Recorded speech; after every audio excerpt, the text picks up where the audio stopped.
Hello, my name is Jamie Reguin, and this interview is about the city doing the sweeps on homeless people. They ain't got nowhere to go, and they keep moving us from one place to another without giving us housings. They talking about we refusing services, but we're not, because they're not offering services. They want to put us on a shelter where there's a pandemic going on, and there's 100 people in there, and somebody might catch COVID, and we all gonna get it. And also, like, they're not offering us the service. They just keep coming over here, taking our stuff, throwing it away, threatening us going to jail if we don't move, and we keep losing everything. They're supposed to tag and bag our stuff, but they never do that. They just came in and just grab it, happy, and just throw it on the truck, and just we lose everything every time. When I was on Large, they told us to move to Willow, and right now this is the only problem that they have in this Willow Street. This is the only street that is full of homeless people. And how many tents is like 20 tents in here? They could give us a spot. They could give us a room in a hotel somewhere. And I bet you, like, if we all get a room though within a month, we can have a job and we can start paying our own rent. We could be back on our feet. But they're not doing that. We're the last ones out here, and they just not care about us anymore. Because we're the last ones, and they're like, oh wait, they just this many people, so they just keep moving every week though.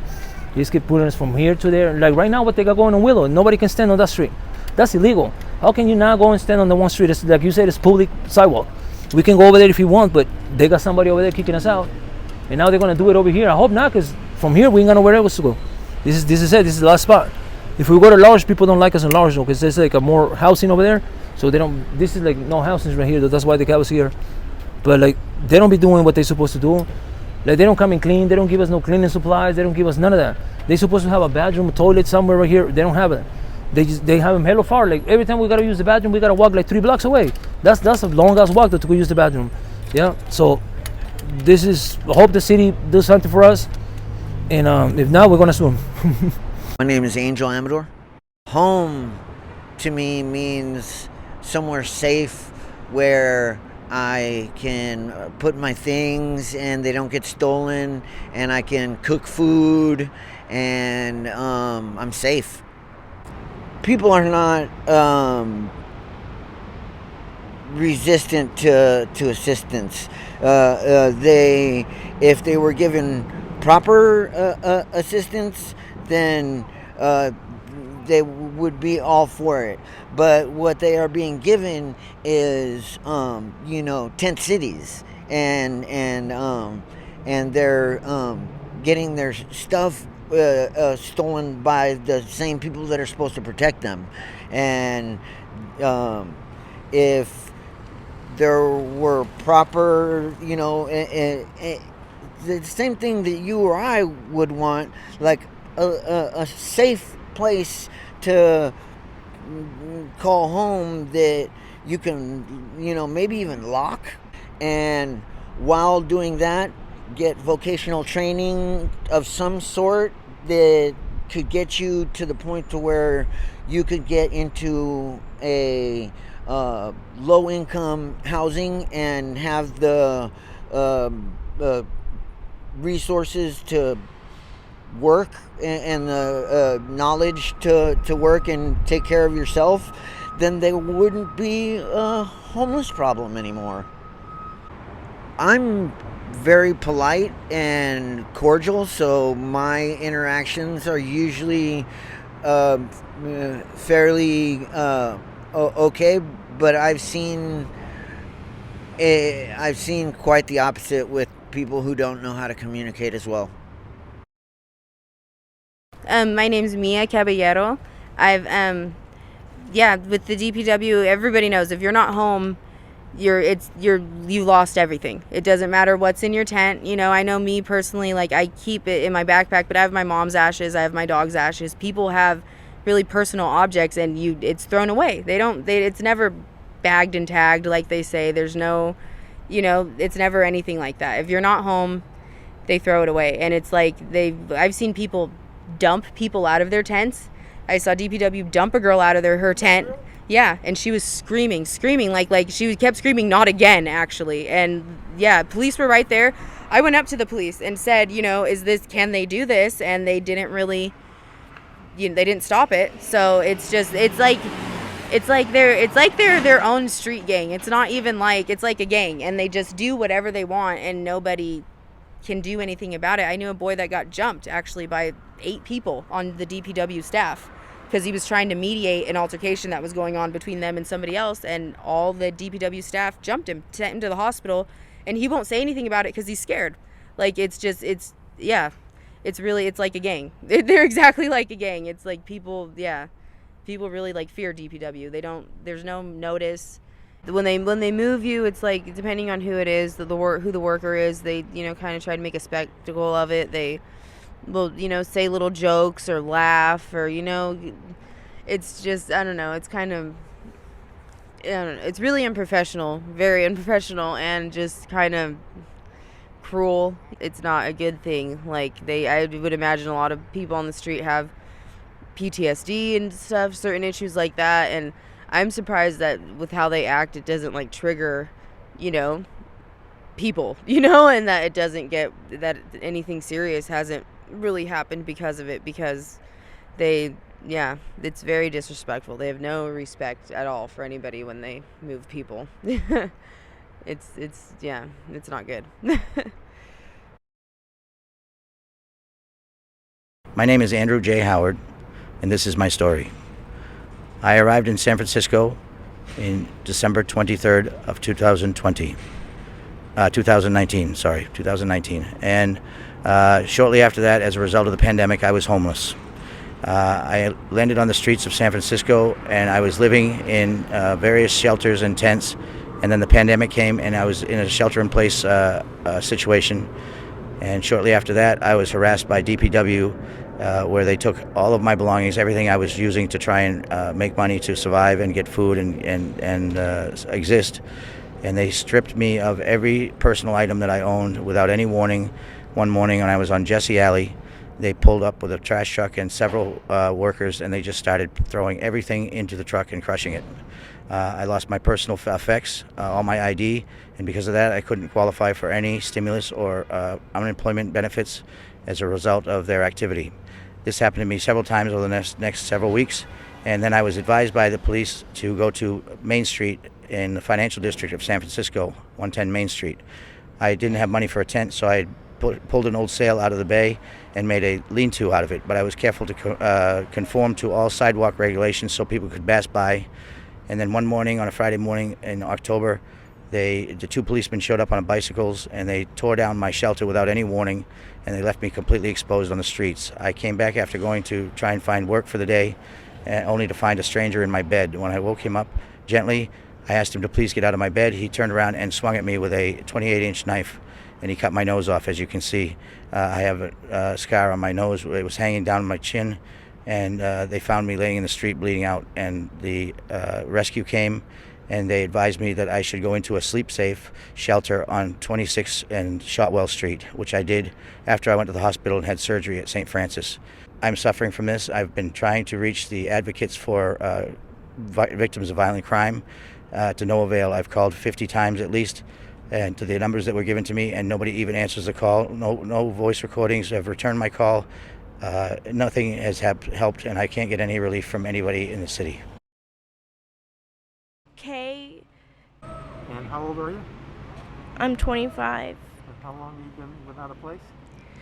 For a few years now. Probably on and off since I was 15, 14. And can you tell me what your belongings mean to you? I mean, they're all I have. That's how I survive. What's the most important one? My clothing and my knives, my pepper sprays and things like that, because I use them for everything, including protecting myself from weirdos, and without my clothes I couldn't protect myself from weirdos either, and I'd be walking around naked. And you were just offered a place. Yes. And you're going to take it? Yes. Can you tell me why? At this point, I'm desperate just to be safe and have somewhere where I can go to be safe and warm and have my things not be stolen from me every day. Philip Torres. My belongings is like my life. You know, it's what I have to live for, um, what I work for, and you know, as well as my dog.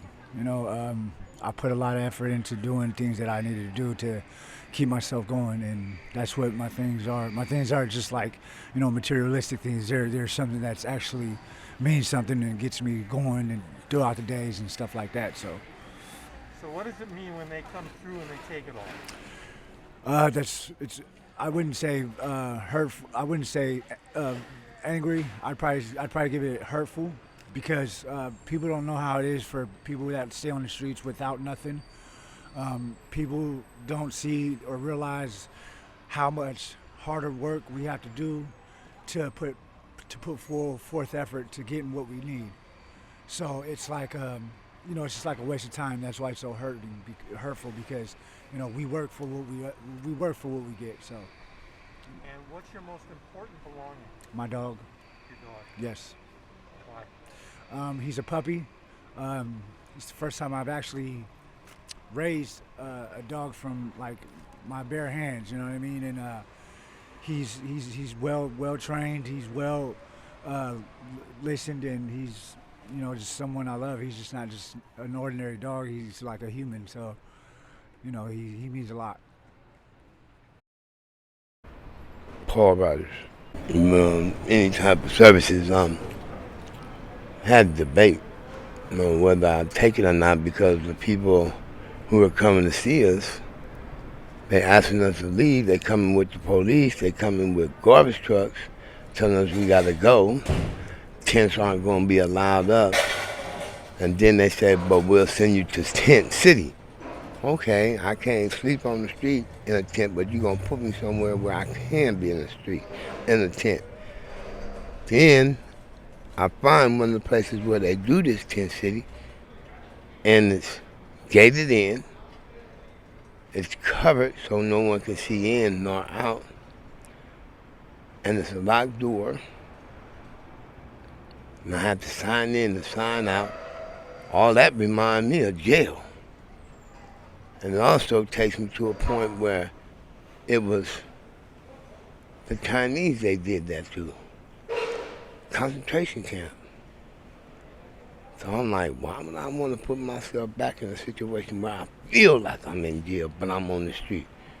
And so why would the city want me to stay off the street in a tent, but put me in a place where they are tents, but no one can see me?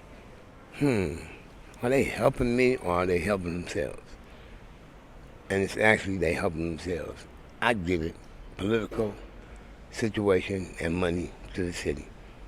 You know, they put us somewhere where we're out of sight and out of mind. You know, they don't have to see it, then they don't have to think about us. Sometimes I'm embarrassed because of what my mom stood for. That she fought for low-income housing, you know, better standards for people with low-income money, and for blacks to be able to stay in a community that was built for blacks. Now they're moving us out, understanding that it's prime real estate. Once again, they're herding us around. Nothing like having a TV though. So I'm trying, you know. My name is Samuel Roberts. I've lost a lot of stuff. I've had to start over numerous times. I couldn't even count them on my hands. And, oh man, I can't even think clearly about how they messed me up. Every time that they've done their sweeps, the cops would come and say, okay, we're going to have a sweep tomorrow or whatever, you know. And sure enough, like 4 o'clock in the morning, they come and roust everybody up. And DBW comes in and just takes everything. And we just have to sit there on the sidelines, you know, and just watch them do it. And it wasn't cool, man. Because it's like, it takes the stuff that I work for, you know. And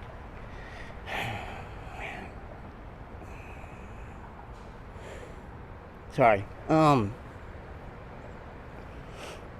lot of stuff that really meant a lot to me. I mean, I've had to replace my ID 4 times, including to the last time that DPW still taking my stuff because my ID's always been in my stuff because I can't take it with me because I'll lose it, you know. And the only place I have is my camp to keep my stuff at and put my ID where I won't lose it out on the street, you know. And of course now I can't do that because they're just going to take it anyway, you know. And I mean, back in before COVID happened, you know, it was really hard. But COVID hasn't been too bad. But every time they come to us, they say, "Okay, you want to go to a shelter?" Last 2 times I said yes, right? And they said, "Well, you can only take 2 bags and a bicycle," right? I'm like, I got way more stuff than 2 bags and a bicycle. So what happens to all of my other stuff? Oh, DPW takes it. I go, and then what? Then what? I take a loss on it, you know. And they're like, yeah, there's nothing we can do about that. So I had to watch again. People throw my stuff away, and not be able to do anything about it, you know.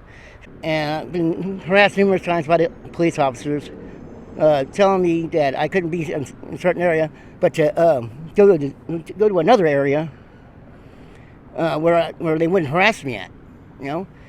So I'd go to the other area where they say they're not going to harass me, and be there about a week, and the next thing I know, here's DPW, and here's the cops, exactly in the spot where they said they weren't going to be.